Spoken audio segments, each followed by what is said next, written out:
So when I filmed this episode in Washington, D.C., I forgot to film a separate intro. Anyway, on this episode of Running Down History, I'm going to check out the World War II Memorial on the National Mall. And it's going to pick right up with me leaving the Vietnam Veterans Memorial. Right, so I am now quickly running out of time here. So I got time to go check out the World War II Memorial. One quick note though, because I don't know if I'll be able to explain everything about that memorial or not. If you do come here and check out these memorials, do some research on the memorial itself before you go, just because there's so much built into the architectural design of the World War II monument that if you didn't read about it beforehand, you're just gonna miss it.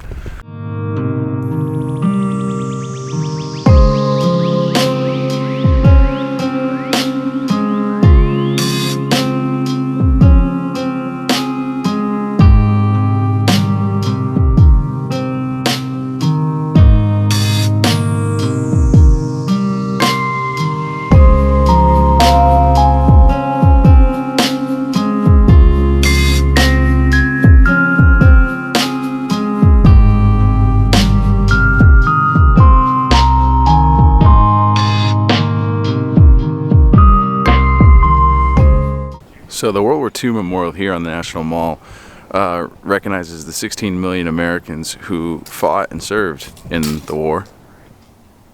And each one of these columns that go around the entire memorial has a state as well as a U.S. territory on them.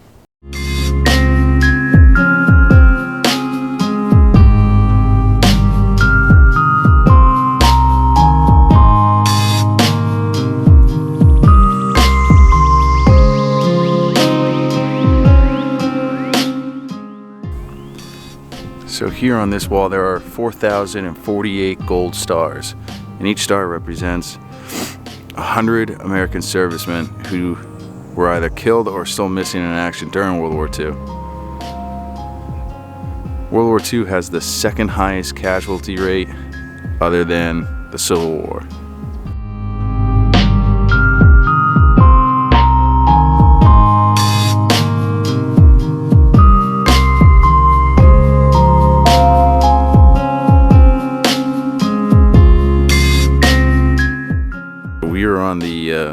We were on the Atlantic side, the north side of this memorial, that has all the different campaigns. North Africa, Southern Europe, Western Europe,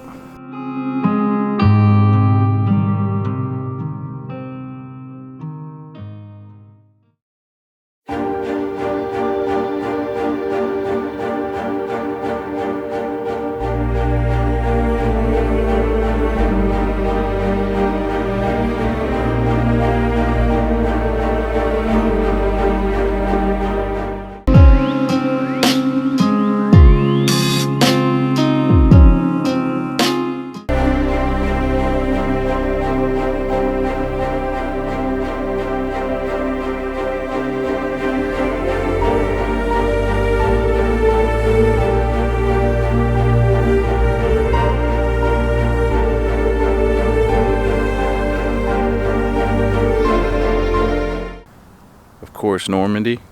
I mean, I still get chills whenever I read that. St. Lo.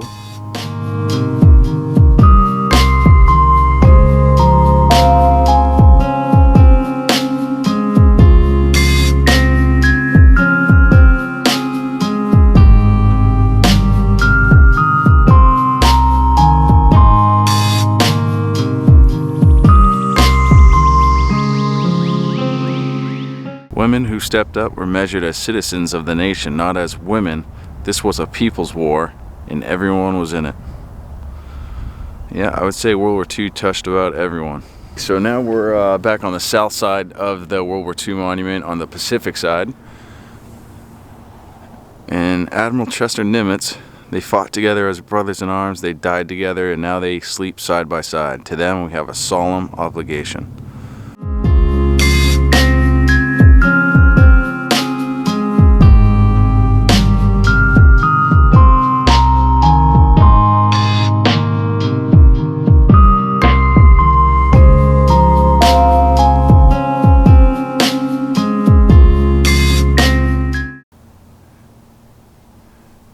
started with Pearl Harbor.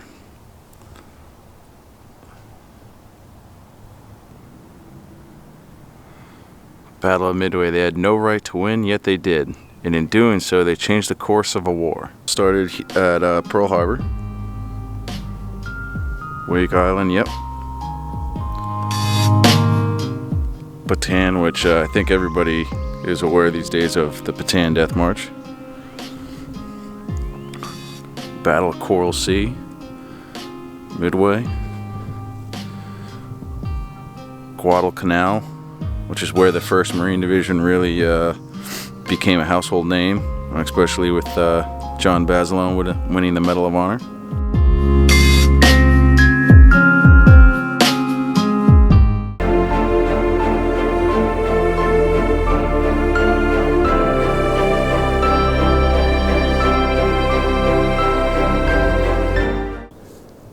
Attu, which I believe Attu is part of Alaska, which most people don't know that. Saipan, Tinian, and Guam, which was another gnarly fight. Peleliu, which in my opinion was the hardest and gnarliest fight that the Marines had to endure in all of the Pacific, which is really a forgotten battle for the most part, even though HBO's The Pacific shed quite a bit of light on it.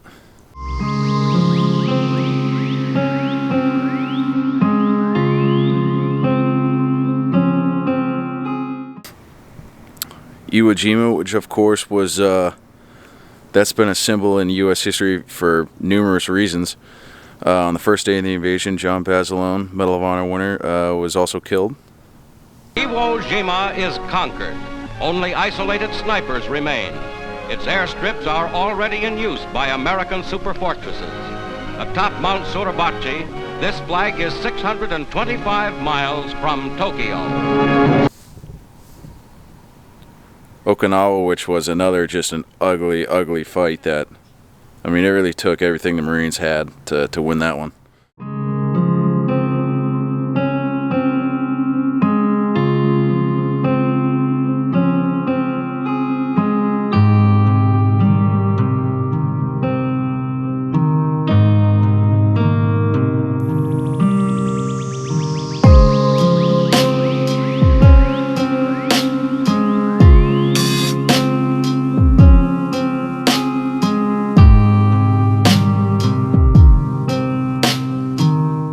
So one thing that you could easily miss are these bronze bas-reliefs, which are super detailed and each one has a specific meaning to World War II. This one with the tractor is for agriculture, which is the industry that saw their crops equally as important as manufacturing war materiel, which for farmers was huge because everyone was recovering from the Great Depression. Now this one, prior to Pearl Harbor, women could serve as nurses or for clerical duties. After Pearl Harbor, women served as pilots and other non-combatant roles. Several new units for women were created across all branches as well. And this one is for the Rosie the Riveters, who are shown here building planes. Women in the workforce heavily increased production of war materials during the war. This one is for the Battle of the Atlantic. The German Navy, using their U-boats in a tactic called wolf packs, wreaked havoc on Allied shipping. The use of convoy systems and the cracking of the German Enigma helped swing the tide to the Allies in 1945. So transport aircraft became a new way to get combat troops behind enemy lines, such as in Sicily, Normandy, Holland, and Germany. The paratroops themselves were a new type of soldier during World War II, and the detail in this one is awesome. The last one that we're going to take a look at is meant for the D-Day Normandy landings. Operation Overlord took place on June 6, 1944. The Allied landing crafts on the north shores of France delivered combat troops into pretty hellacious German opposition, which is well documented throughout history. So I'm going to keep this outro brief because you've probably heard my voice enough times today alone. But yeah, I enjoyed my time here in DC. But yeah, if you like this content and you enjoyed this episode of Running Down History, don't forget to give it a thumbs up and think about subscribing to the channel. And I'll see you guys next week, same time, same day, same channel. And now I got a plane to catch.